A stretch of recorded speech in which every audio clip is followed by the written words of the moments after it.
Hello everyone and welcome back to Cosmetic Chaos. I have been tagged a while back by Color Me Cassie in the Oldies but Goodies product video. I'm not sure if it's a tag, but whatever, we're gonna do it anyway. Basically the premise is you do a full face of makeup using your oldies but your goodies. So things that you used to love, still do love, but may not use anymore. So I have a bunch of products here that I'm gonna go through. I'm gonna slowly but surely put them all over my face. All right, so I'm gonna do my very best to make this look right, but some of the stuff I haven't used in a very long time.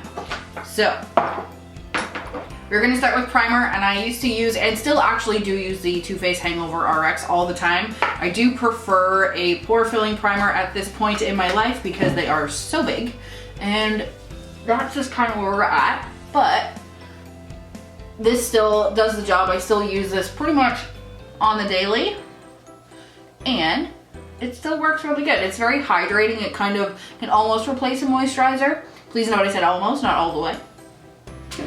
Because I don't have a pore filling primer that I used to use all the time, now I use the NYX pore filling primer. Back in the day I used to use Professional, and there are some from Maybelline that I really like that I used to use all the time, but now we are pretty much just on the NYX one.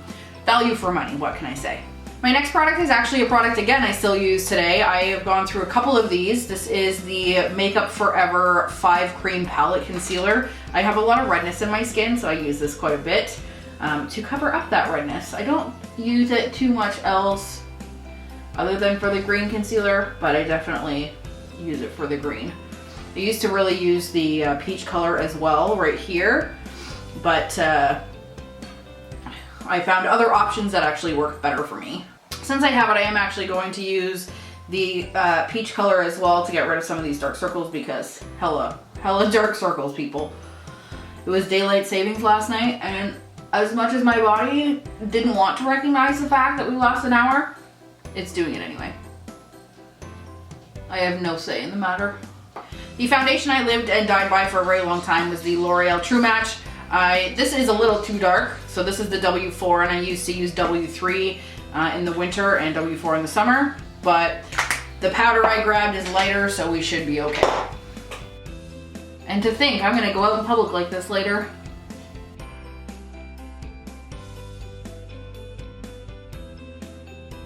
This foundation is so old because I've switched to so many different other ones throughout the years that I actually feel like I may have to go and wash my face, because I'm probably gonna go to IKEA later and I can't have orange face.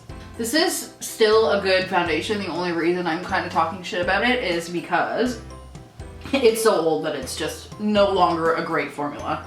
It's looking patchy in my monitor and kind of on screen, but in person it doesn't look so patchy. Do you see how oxidized that is? Oh Lord. Oh Lord. Clearly back in the day I had a thing for L'Oreal. This is the L'Oreal True Match Mineral Powder. I used to use the regular mineral powder, the regular True Match powder before, not the mineral, but I don't have it anymore. And this one is just as good, and it's actually lighter than I would normally wear, so hopefully it can kind of counteract some of the dark foundation I just put on. Doing this video, I already see that I am clearly a creature of habit because not too much has changed. So I'm noticing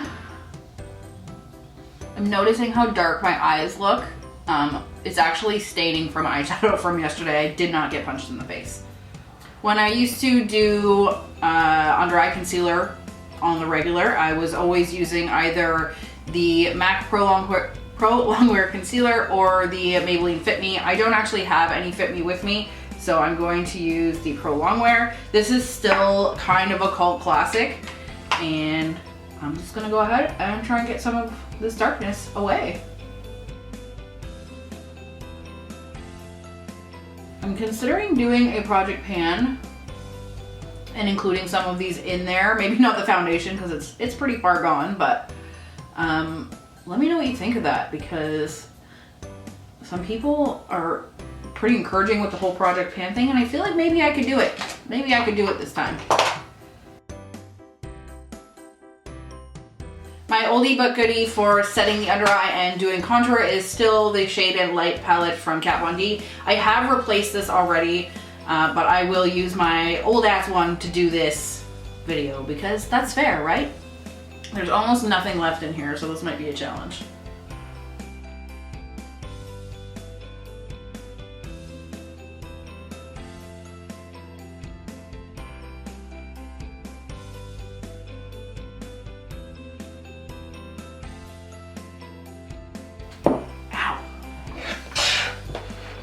Holy moly, I had a full-on, like, full hair in my eye.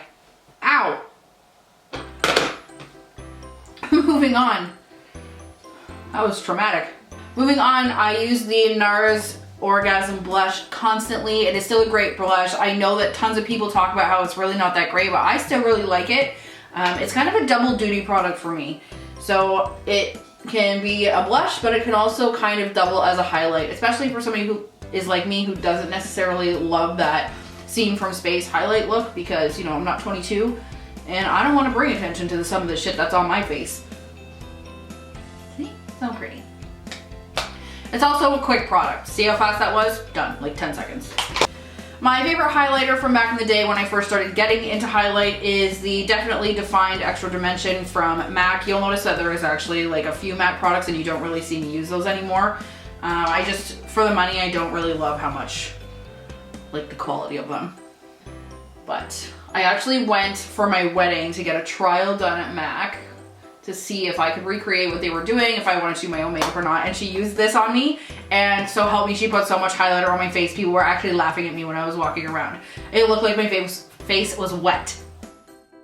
Moving on to brows, I currently use Anastasia Dip Brow, and I have been using that for a few years, so technically that's an oldie but a goodie as well. However, I did start with the brow powder duo from Anastasia Beverly Hills in Ebony, and clearly I've hit pan on it, so I periodically bounce back and forth between this and the Dip Brow, but right now we're going to do true throwback, and we're actually going to use the brow powder.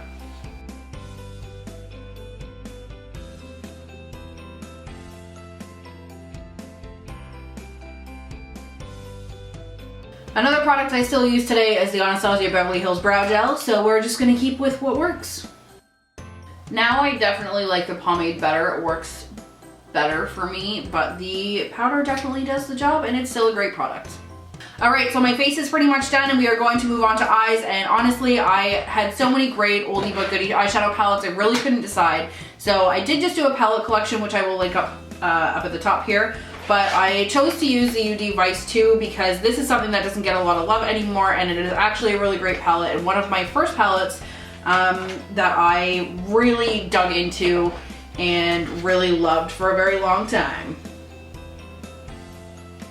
To prime the eyes, I'm going to use the MAC Paint Pot in Painterly. I still use this today. It's actually my favorite type of primer. It's the only type of eyeshadow primer that actually really stops my eyeshadow from creasing. It doesn't matter what kind of eyeshadow I'm using, this always works the best. I used to use soft ochre and I panned that and have not repurchased until I was done Painterly, and I will probably switch back to soft ochre once this is done, and we are getting close. Trying to work around my lashes here, challenging. So I think I'm gonna go grocery shopping today, so I probably will stay away from the more crazy colors in this palette. However, that to me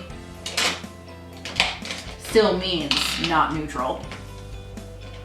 I don't do brown. This video is actually kind of making me laugh internally because there's so many things where I'm a creature of habit. Like I use all the same brushes and products that I have in the past. Nothing's really changed too much. I think that's kind of funny. So I'm going in with X-Rated. I'm going in with X-Rated here in the crease. I am also a creature of habit in my actual makeup style. Like I always kind of do the same moves, and I totally know that I do that, which is another reason I don't do a ton of tutorials. What's a palette you still reach for that's older but like you're just attached to it? Tell me. I want to hear. I want to know. I like to know things. Next up in my super simple makeup look, I'm going to use, oh look at all my stuff on my desk. I'm going to use Coax, which is the second pink on the inside here.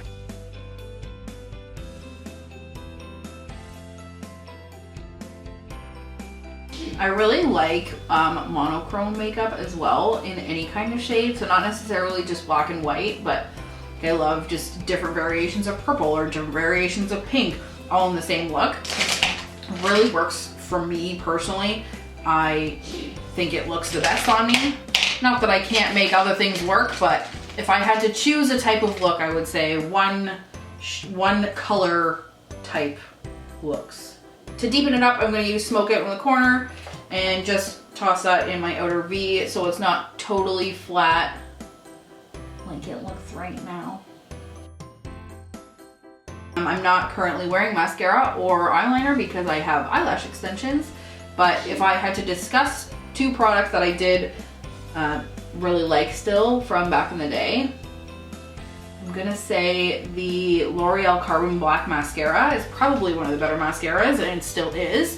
My choice for eyeliner, ones I really like are the L'Oreal Infallible Gel Liner. The NYC Liquid Liner is actually what I use today and have been using for a very long time. I preach about it pretty much constantly. My last product is something I still wear and is the only lip gloss I like or wear, and it is the Buxom Lip Gloss in Sugar. So again, because I'm just gonna go out and go to the grocery store and maybe IKEA if I'm feeling crazy, I think a neutral look is just fine. Anyway guys, I hope you like this video. Please let me know what your oldies but goodies are. I'm really interested to see because it makes me go look at my own collection and make sure that I'm using things, and maybe that you can remind me of things that I'm not using.